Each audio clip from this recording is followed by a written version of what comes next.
From South Carolina, Mr. Gowdy for 5 minutes. Thank you, Mr. Chairman. Professor Ramirez, you mentioned a couple of cases in your opening statement, and I know that time is short when you only have 5 minutes, and you were not able to address other cases. I wanted to ask you whether or not you were familiar with a few other cases. Sandy Rogers and Scotty Richardson from Aiken, South Carolina. Are you familiar with that case? No, sir.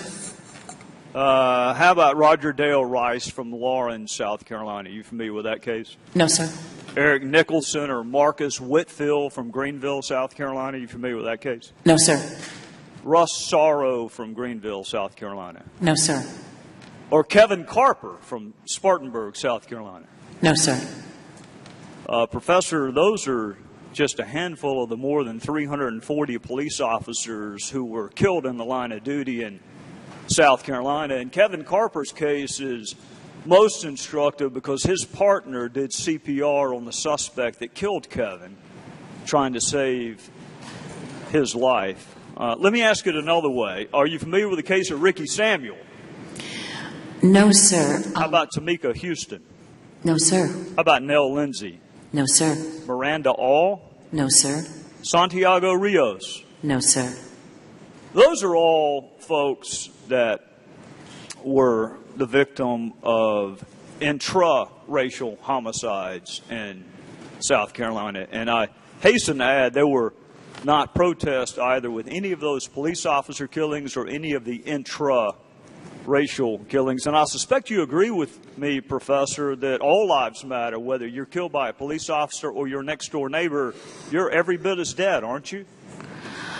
Yes, sir. I actually, as a former prosecutor and someone who's worked with police officers, have the deepest respect for them. So do I. And despite that deep respect, Professor, I still maintain the objectivity of prosecuting police officers who engaged in misconduct. We have a process in place if you don't think you can be fair. It's called recusal, which is what some of us did in every single one of our officer-involved shootings. We recused it to another prosecutor so he or she could make that decision. So there is a process in place. You called for a process. There is one. It's called recusal.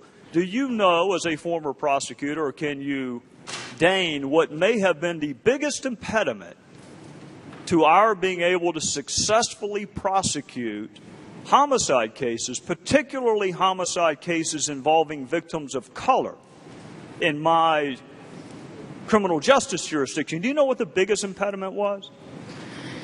In Massachusetts, one of the biggest impediments is trying to get witnesses to come forward. You're exactly right.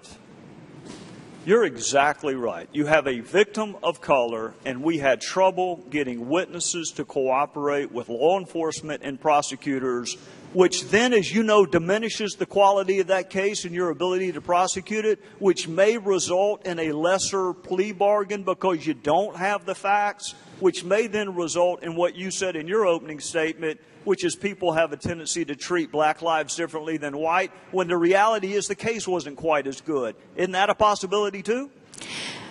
For every prosecutor who's out there, this is a serious problem, and you are correct in pointing that out, sir. Right, and it wasn't just me pointing it out, Professor.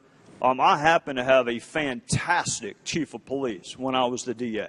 Fantastic man by the name of Tony Fisher, who happened to be an African-American chief of police. And he lamented the exact same thing you and I are talking about, is the loss of life in his community and the refusal of people to cooperate, even in a drive-by shooting of an 8-year-old at a birthday party. A drive-by shooting outdoors where the whole world saw the car drive by. And nobody would cooperate with the prosecution in the murder of an 8-year-old.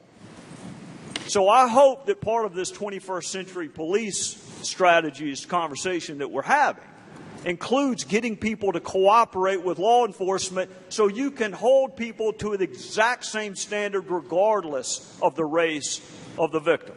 And I want to say this too. I want to thank my friend Ced Richmond and Hakeem Jeffries and others who are working on this issue because they want a justice system that is colorblind. After all, it's represented by a woman wearing a blindfold, so let's go ahead and make it colorblind. And both of those guys have worked really, really hard and will continue to do so, because let me tell you what my goal is. My goal is for witnesses to feel comfortable cooperating. But here's my other goal, and I'm out of time, but I'm going to share it with you. I want us to get to the point where we lament the death, the murder of a black female like Nell Lindsay, just as much if it's at the hand of an abusive husband, which it was, as we would if it had been at the hand of a white cop. I'd like to get to the point where we're equally outraged at the loss of life. And I hope we can get there. With that, I would yield back. Bing, bing, bong, bong, bing, bing, bing, bing, bing, bong, bing, bing, bong. And nobody builds walls better than me, believe me. Bing, bing, bong, bing, bong. I'm gonna bomb the shit out of them. We